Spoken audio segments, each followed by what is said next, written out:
हम गुनहगार औरतें हैं जो अहले जुब्बा की तमकनत से न रोब खाएं, न जान बेचें, न सर झुकाएं, न हाथ जोड़ें। किश्वर नाहिद की ये कविता मुझे हर उस वक्त याद आती है जब हम बात कर रहे होते हैं लड़कियों के खिलाफ हुई उन नाइंसाफियों की जिनको बहुत आसानी से नॉर्मल कर दिया गया। ये हुआ है मेरे साथ कुछ पॉलिटिकल पोस्ट पे, जहां मैंने जाके किसी और के पोस्ट पे कमेंट भी किया है, वहां पर भी मुझे क्रिटिसिज्म मिला है। जहां मेरे माँ बाप से लेके मेरे रिलीजन से लेके मेरे औरत होने तक को क्रिटिसाइज किया गया। 2020 में एक एनजीओ प्लान इंटरनेशनल, जो कि भारत में बच्चों के अधिकार और समानता को लेकर काम कर रही है, इस संस्था ने एक सर्वे किया और इस सर्वे में पाया गया कि आधी आबादी से भी ज्यादा यानी 58% महिलाएं ऑनलाइन हैरेसमेंट और अब्यूज का शिकार हैं। एट टाइम्स बहुत ज्यादा मेंटल टॉर्चर होता है, बहुत हैरेसिंग होता है। और गौर करने वाली बात यह है कि इस हैरेसमेंट की वजह से हर 5 में से एक लड़की या तो सोशल मीडिया छोड़ देती है या फिर सोशल मीडिया का प्रयोग कम कर देती है, जबकि हर 10 में से एक महिला सोशल मीडिया पर खुद को एक्सप्रेस करने के तरीके में बदलाव कर रही है। मैं एक प्राइवेट प्रोफाइल रखती हूँ और उसमें काफी सारे जान पहचान के लोगों ने मुझे ट्रोल करना शुरू कर दिया। वो एक वाकया था जहाँ मैं थोड़ा डर गई थी, परेशान हो गई थी, और फिर मैंने उसके बाद से एक्चुअली पॉलिटिकल पोस्ट्स करने बंद कर दिए थे। इस हैरेसमेंट में सबसे ज्यादा कॉमन एब्यूजिव और इंसल्टिंग भाषा का इस्तेमाल था, जिसको 59% महिलाओं ने स्वीकारा है। ऑन ट्विटर कभी कभार लाइक कि राइट विंग ग्रुप्स ने गालियां दी हैं, यही जितना वो बोल सकते हैं उन्होंने यही बोला है। ऐसी क्या वजह है?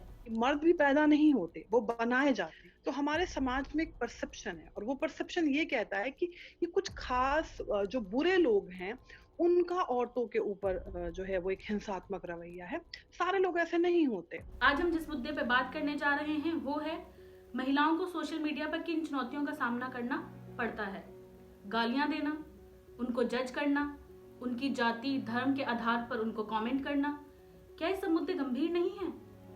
इन्हीं मुद्दों को जानने के लिए हमने उन कुछ युवा महिलाओं से बात की जो सोशल मीडिया पर काफी एक्टिव हैं। कितनी बारी जब मैंने कोई पोस्ट लिखा है तो मेरे खुद के खानदान वालों ने डायरेक्टली लिखा है तुम्हें घर की इज्जत का कोई ख्याल नहीं है। मैं अफोर्ड नहीं कर सकती क्योंकि हाँ, एक दो बारी बहुत पहले की बात है, मैंने अपनी भाभीियों के साथ ही शॉर्ट्स की फोटो डाली है तो मुझे सुनने में मिला है मेरे एक्सटेंडेड फैमिली में कि सुम्मी तो दिल्ली गई है पढ़ने, वो ऐसे छोटे छोटे कपड़े पहनती है। लड़कियों के लिए जो पेन होता है ना, वो बहुत बड़ा एम्पावरमेंट होता है। वो बोलना और लिखना प्रिविलेज मिला है हमें, जो बहुत लड़कियों को नहीं है। अगर एक लेखक को आप ये बताएंगे कि इन शब्दों का इस्तेमाल नहीं करना है तो फिर वो क्या लिखेगा?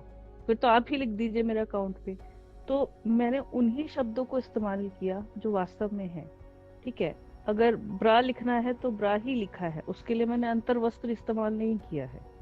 तो मुझे पर्सनली बोला गया, मतलब रिलेटिव्स के सामने, रिलेटिव्स ने बोला कि ये तुम्हारा सोशल मीडिया अकाउंट फेसबुक ना ऐसा होता है कि हम लोग सबके सामने बैठ के पढ़ नहीं सकते, क्योंकि उसमें कॉन्डोम शब्द का इस्तेमाल किया गया है, उसमें वीर्य शब्द का इस्तेमाल किया गया है, उसमें योनि शब्द का इस्तेमाल किया गया, तो हम नहीं पढ़ सकते। मैंने कहा ऑल्टरनेट नहीं है।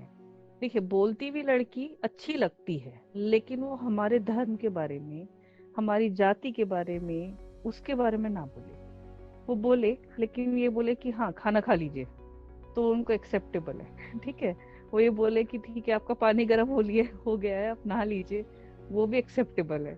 During the Tablighi Jamaat time ना, उस वक्त क्या हुआ था कि मुझे बहुत सारे ट्रोल्स नहीं कहूंगी, इनबॉक्सेस, क्लोज फ्रेंड्स, क्योंकि मेरा प्रोफाइल पब्लिक नहीं है, इसीलिए पब्लिक नहीं है क्योंकि मैं नहीं चाहती कि कोई भी अनजान इंसान आके मुझे क्रिटिसाइज कर सके।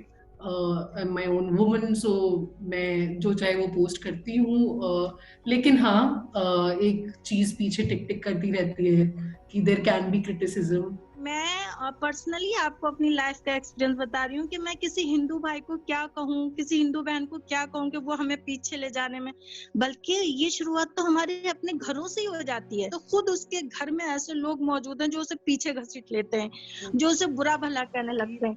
Once I put a photograph of me in a bra and pants where I was talking about that how like just having a right to abortion frees you. So one of my relatives took a screenshot of just the image and उन्होंने वो मेरे mother को भेज दी. So that was the only time that my right to privacy was violated. यहाँ पे एक privilege आता है कि मेरी ही जाति का लड़का, वो शायद मेरी जाति के लड़के लड़कियां कोई भी वो दलित महिला को गालियां निकाल रहे होंगे, पर वो मुझे नहीं निकालेंगे. हम दोनों का थॉट जो हमने बताया वो सेम है, पर वो नहीं करेंगे. ऐसी क्या वजह है कि पहले महिलाओं को घरों में रहकर घरेलू हिंसा का सामना करना पड़ता था? अब जब दुनिया बदल रही है, समाज थोड़ा बहुत शिक्षित हो चुका है, महिलाएं सोशल मीडिया पर पहुंच रही हैं, सोशल मीडिया के जरिए दुनिया को समझ पा रही हैं और शायद उनको वो आज़ादी मिल रही है जो पहले कभी उनके गली मोहल्ले कूचों में उनको नहीं दी गई. और यहाँ से शुरुआत होती है डिजिटल वायलेंस की. इसके पीछे का मोटिव क्या है? इसको करने वालों के पीछे जो लोग होते हैं उनकी क्या मानसिकता होती है? इसको समझने के लिए हमने बात की जेंडर स्टडीज की प्रोफेसर अपर्णा दीक्षित से. अगर इस पूरे आइडिया को हम डिफरेंट स्कूल ऑफ थॉट में ब्रीफली देखने की कोशिश करें तो basically liberal school of thought ये कहता है कि नहीं भाई, कुछ जो बच्चे हैं, लड़के हैं, उनके जो बचपन के बुरे अनुभव हैं, उनके साथ जो वायलेंस हुआ है या रेप हुआ है या उनका शोषण हुआ है, इस वजह से वो बड़े होकर वायलेंट बन जाते हैं. हाँ, और जो एक मार्क्सिस्ट स्कूल ऑफ थॉट है वो ये कहता है कि नहीं, कहीं ना कहीं जो क्लास डिफरेंशिएशन है, इसको हम कास्ट में भी देख सकते हैं कि जब एक नीचे के वर्ग का जो बच्चा है या लड़का है, जब वो ऊंचे वर्ग के पुरुष को देखता है तो उसको कहीं ना कहीं इंफीरियरिटी फील होती है. तो उस अपनी पावर को प्रूव करने के लिए वो उस समूह यानी जो हायर क्लास ग्रुप की जो एक औरत है उसके ऊपर वायलेंस करने की कोशिश करता है. उस पूरे क्रम में वो एक खास तरह की मैस्कुलिनिटी को महसूस करता है या एक हीरोइज्म को फील करता है. फिर इसमें अगर हम रेडिकल जो स्कूल ऑफ थॉट है उसको देखेंगे तो उसका बहुत क्लियर कट परसेप्शन है. जैसे कि हमारे समाज में बोला जाता है, अरे वो तो लड़के हैं, तो वो ये कहते हैं कि भाई वो वायलेंस इसलिए करते हैं क्योंकि वो मर्द हैं, वो फिजिकली सुपीरियर हैं, उनके पास एक सेंस ऑफ सुपीरियरिटी है क्योंकि उनको लगता है कि वो मर्द है, क्योंकि उनको बनाया वैसे ही गया, मतलब वो पैदा उस बॉडी में हुए. छोटी छोटी चीजों के तहत औरत को औरत और मर्द को मर्द बनाया जाता है.